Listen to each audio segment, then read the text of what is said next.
امریکہ کے لیے بھی پاکستان بہت اہم ہے، اور چین کے لیے بھی بہت اہم ہے، اور روس کے لیے بھی بہت اہم ہے. تو یہ صحیح بات ہے.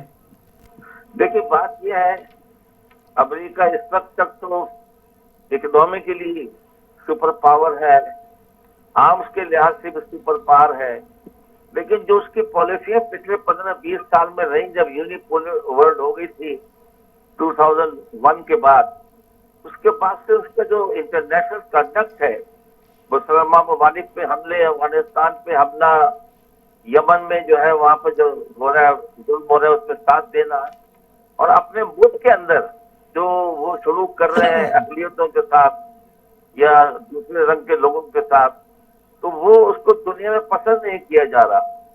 تو نظر یہ آتا ہے کہ where China is a rising power and competing for the first place, تو امریکہ جو ہے وہ اس لحاظ سے تھوڑا کمزور پڑ رہا ہے.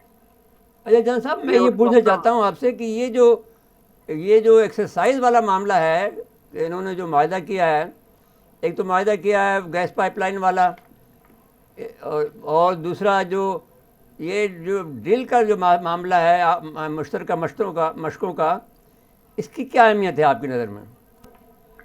دیکھیے روس بھی چاہتا ہے میرے خیال میں، اس نے بیان بھی دیا کہ یونائٹڈ نیشنز کے اصولوں کے مطابق اپنے مسائل حل کیے جائیں. آئی تھنک روس بھی چاہتا ہوگا کہ پاکستان اور ہندوستان کا جو کشمیر کا تنازع اور باقی ہمارے جھگڑے ہیں وہ آپس میں ڈائلاگ سے طے کرے. پہلے بھی روس نے 65 وار کے بعد ٹاسک کانفرنس کی تھی، اور وہ اس قسم کے میں میرے خیال سے بیان تشکیل دے کر مدد کرنے کو تیار ہے. اور روس کے ساتھ تو ہم پہلے کر ہی رہے ہیں، کئی سالوں سے کر رہے ہیں. ان کے بحری جہازوں بھی حصہ لیا ہے ابھی. لیکن اب یہ معاہدے کی کیا ضرورت ہے؟ ویسے ہی ہم ڈرل لے کر رہے تھے، اور اس نے آ کر جب ہمارے انتخابات ہو رہے تھے گلگت بلتستان میں، اس وقت بھی یہ ہم سمجھتے ہیں کہ وہ ہمارے ریسکیو کو آیا ہے، اور اسی علاقے کے قریب جو ہے اس نے ایکسرسائز شروع کی ہے تاکہ یہ انڈیا کوئی حرکت نہ کر سکے. ہم یہ سمجھتے ہیں، کم سے کم اگر نہیں سمجھتے ہیں تو کم سے کم یہ انڈیا پہ ضرور اثر پڑا کہ روسی یہاں موجود ہیں. اگر کوئی ہم نے کوئی میں نے ایسی غلط بات کر دی تو روسیوں کو نقصان پہنچ سکتا ہے، اور وہ بڑا مسئلہ کھڑا ہو جائے گا. یہ درست بات ہے. وہ تو جی ہاں ایکسرسائز، لیکن اصلی چیز یہ تھی کہ گلگت بلتستان کے زمانے میں لداخ میں چائنا کے ساتھ بھی سرحدی جھڑپ شروع تھی، تو ہندوستان اس پوزیشن میں نہیں تھا کہ کوئی وہ اس پہ دخل اندازی ہمارے علاقے میں کر سکے. اچھا جی جنرل صاحب، ایک آخری سوال پھر یہ ہے کہ اب یہ 3 جگہ پر ایک کشیدگی بہت بڑھ گئی ہے. ایک تو یوکرین میں، دوسرا فلپین کے علاقے میں یعنی جنوبی بحر چین میں، اور آبنائے تائوان میں. اس کو آپ کیسے دیکھتے ہیں؟ جی ہاں، یہ جو چین تو ان کو اپنا ہی صوبہ سمجھتا ہے تائیوان کو، اور وہ کہتا یہی ہے کہ جلد یا بدیر وہ ہمارے ساتھ آن ملیں گے. لیکن اس کو امریکہ بہت ٹینشن کرتا ہے اور شہ دلاتا ہے جائزہ کے خلاف کہ ہم آپ کی سپورٹ میں اور ہے. لیکن یہ بات نہیں بھولنی چاہیے کہ چائنا کی جو ترقی ہوئی ہے، جس میں اوورسیز چائنیز کا بہت بڑا ہاتھ ہے کیپٹل کا، جتنی بڑی انڈسٹری سرجن میں لگی تھی اس میں میکسیمم جو تھے یہ تائیوان کے بزنس مین تھے جنہوں نے وہاں پہ انویسٹ کیا تھا. حالانکہ تعلقات ان کے پولیٹیکلی اچھے نہیں ہیں. تو امریکہ تو شاید دلاتا رہے گا، جو چیز وہ سمجھتا ہے چائنا کو پریشان کر سکتی ہے اس کو تھپکی لگائے گا. ہندوستان کو بھی ہمت دلاتا رہتا ہے، لیکن میرے خیال میں ان ملکوں کی پوزیشن ایسی نہیں ہے کہ وہ چائنا سے ٹکر لے سکیں. اچھا، مطلب ہے کہ یہ جب یہ اب کہا یہ جا رہا ہے، اخبارات میں جو خبریں آئی ہیں اس کے مطابق لاروف نے جو ان کے وزیر خارجہ ہیں روس کے، وہ ایک بہت سینئر ترین اس وقت پہ ہیں، جو میرے خیال میں برزنسکی کے اس کے بعد میں جو ہنری کسنگر کے بعد میں سب سے بڑا اس وقت جو ہے وزیر خارجہ سمجھ سکتے ہیں یہ ہے، یا دانا آدمی ہیں. تو فرمائیے کہ یہ اس نے جا کر انڈیا کو یہ سمجھانے کی کوشش کی ہے کہ آپ جو ہے کوارڈ کے اندر بہت بڑا کردار ادا نہ کریں تو اور ہم آپ کو سپلائی کرتے رہیں گے. جی ہاں، اصل میں جو معاہدہ کیا ہے ہندوستان نے روس کے ساتھ S-400 میزائلز کا، اس پہ امریکہ خوش نہیں ہے، اور امریکہ ہندوستان میں بہت دباؤ ڈال رہا ہے کہ اس میزائل کے سودے کو منسوخ کرو، لیکن جب دیکھتے ہیں انڈیا ابھی سوویت یونین کے اکوپمنٹ پہ بہت زیادہ سپلائی پہ ریلائی نہیں کرتا. اس نے بہت دوسری جگہوں سے بھی، اسرائیل سے، امریکہ سے، فرانس سے، برطانیہ سے، سب طرف سے ہتھیار جمع کرنے شروع کیے ہوئے ہیں. پہلے تو روس جو تھا وہ وائس سپلائر تھا ان کا. جی جنرل صاحب، لیکن آج کی جو رپورٹ آپ نے ڈاؤن میں پڑھی ہوگی کہ پاکستان اور انڈیا کے درمیان میں ایک فل فلیج وار 5 ایئرس ہو سکتی ہے. جی جی ہاں، لوگ اس قسم کے پٹیشنز کرتے رہتے ہیں، لیکن میرے خیال سے دونوں سائڈ کی لیڈرشپ اتنی بڑی فاش غلطی نہیں کرے گی جو دونوں ملکوں کو اور غربت میں جو ہے لے جائے اور بہت تکلیف میں ہو جائے. جنرل صاحب، ایسے مودی سے آپ یقین رکھتے ہیں جس کو یہ نہیں پتا کہ بادلوں میں بھی راڈار دیکھ سکتا ہو، اور جو 26 فروری 2019 کو جو ہے ہمارے علاقے میں گھسا ہے، جی ہاں، تو اس سے امید رکھ سکتے ہیں کوئی عقل کی بات کی؟ دیکھیے ہم تو ان کی تمام معیشت دوانیاں، ان کی اگریشن، ایل او سی پہ فائرنگ، بلوچستان میں گڑبڑ، اس کو برداشت کر ہی رہے ہیں، اور ایک لیول سے اوپر ہم اس کو جانے نہیں دے رہے کانفلکٹ کو، تاکہ یہ کانفلکٹ قابو سے باہر نہ نکل جائے. اور عمران خان صاحب کہہ چکے ہیں ایک دفعہ کوئی ایسی غلطی کی اور حالات قابو سے باہر گئے تو کچھ بھی ہو سکتا ہے، اور وہ صرف اس خطے کے لیے پوری دنیا کے لیے تباہ کن ہوگا.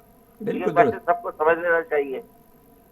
جنرل صاحب، آپ کا بہت شکریہ کہ آپ نے وقت دیا، آپ کا ہم مشکور ہیں. مرزا صاحب، مجھے بریک کے لیے کہا جا رہا ہے. معین الدین حیدر صاحب نے بڑی تفصیل سے ہی بات کر دی. بریک کے بعد آئیں گے تو ڈسک کا الیکشن اور پھر جو کراچی کا 249 کا الیکشن ہے اس پہ بھی بات کریں گے، لیکن پہلے بات ہوگی ڈسک کا الیکشن کی. بریک کے بعد.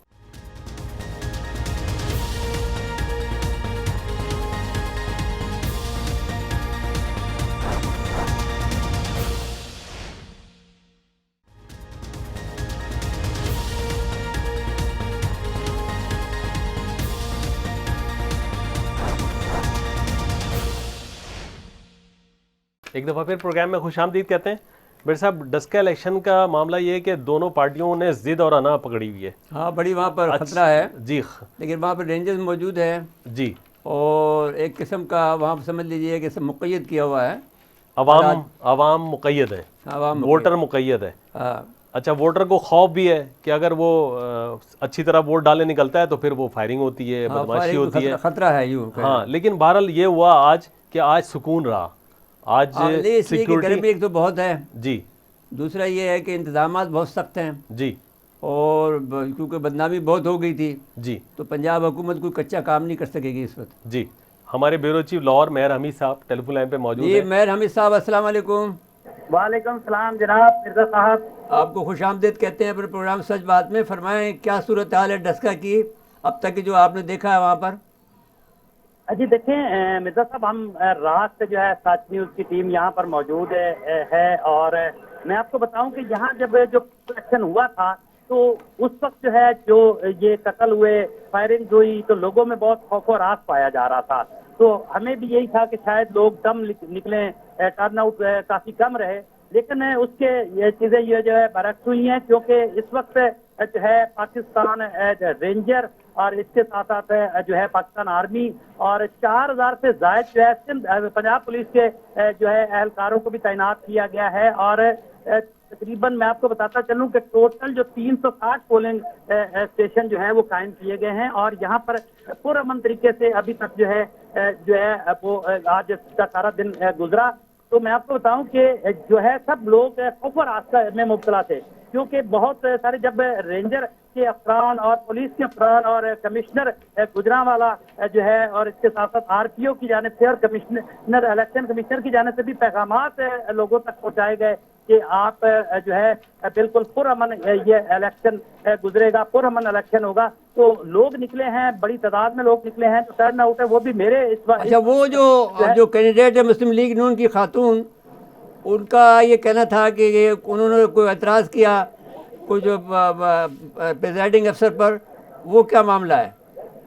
جی دیکھیں، وہ چھوٹی موٹی نوک جھوک جو ہے اس کا تو سلسلہ شروع رہا، کیونکہ کچھ دیر پہلے جو ہے عثمان ڈار آئے تھے، مسلم لیگ نون کے کارکنان، اور ایک دوسرے کے خلاف جو خوب نعرہ بازی کی جا رہی تھی. تو جو پولنگ افسر تھا اس کے